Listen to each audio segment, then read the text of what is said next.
Let's see the recent maritime accidents. Russian vessel Sparta 4, suspected of trafficking in weapons, is damaged in the Dardanelles. On May 20, the Russian general cargo ship Sparta 4 had engine failure while traveling east through the Dardanelles. When tugs were summoned, they led the ship to Karanlik anchorage in the Dardanelles, where it was still located. It is being used to carry weapons from Syria to Novorossiysk. In dry dock in Cape Town, the Dutch tall ship Europa sank on May 20 or 19. As she approached leaving the slip and entering the water, the Dutch tall ship Europa capsized in a dry dock slip in Cape Town. Although one crew member was hurt and brought to the hospital, everyone on board is safe. As of May 20, the ship has either already been hauled out of dry dock and berthed or was in the process of doing so. It is being examined for potential damages. Trouble in the Bosphorus for general cargo ship CPT Ahmad II and tanker Beauty Queen. Early on May 22 at Sultan Selim Bridge in the northern Bosphorus, the general cargo ship CPT Ahmad II experienced an engine failure. When the tug responded, the ship was brought to the Bosphorus Bayakdir harbor. The ship was still in the same location as of May 22. The tanker Beauty Queen ran into technical trouble on May 21 in the late afternoon off Jankelkoy, Bosphorus. With the help of a tug, the tanker made it safely to Ahırkapi anchorage in Istanbul's Marmara Sea. No changes to traffic were made.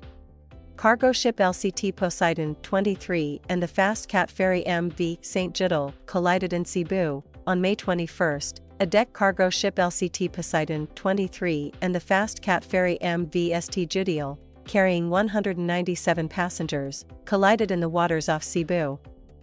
Ferry steering and engine failure led to the collision, which seriously damaged the bow. 30 or 35 passengers were hurt, and 13 of them needed medical attention. After the MSS Jordan 2 grounded in the Arctic, French tourists were airlifted to safety. MSS Jordan, MS. On May 22, a 2 carrying 12 French tourists and 3 crew members ran aground in Borbukta, Spitsbergen, Arctic. The vessel experienced a hull crack, an oil leak, and a starboard list, but all 12 visitors were rescued to safety. It was put back on the water early on May 23 and is anticipated to sail to Longyearbyen with a tow. The identical ship ran aground in the same spot a year prior.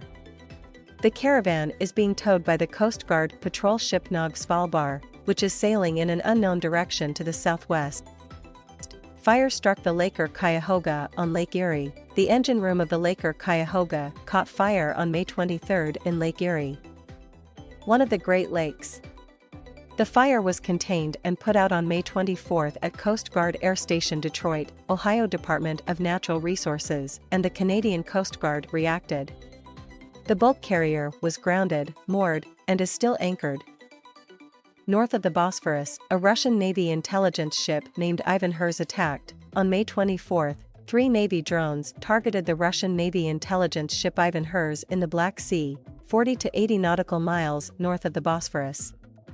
The ship sank drones by fire and continued its mission, but it is uncertain if it was struck or not. Since 2020, the ship's AIS has not worked. Bulk carrier Zinhai Tong 23 was refloated after being stuck in the Suez Canal. On May 25, the bulk freighter Zinhai Tong 23 capsized in the Suez Canal. It was traveling from Dubai, Saudi Arabia, and was stranded in a stern embankment. It was remained aground as of May 25, with several tugs nearby. The impediment is preventing traffic from moving. A Logio cargo ship is in difficulties in the Mediterranean after a cargo swap. On May 25, the general cargo ship of Logio lost an engine and became stranded in the Mediterranean Sea. Later, she ran into another issue brought on by uncontrolled pitching and rolling, which caused her salt load to shift and develop list. The ship with 11 crew members has been approached by several other ships, which are all on alert. Still active as AIS. Thanks for watching. Hope you like this video. If you have any questions or comments, drop it in comment section. Subscribe to MarinAura for more updates.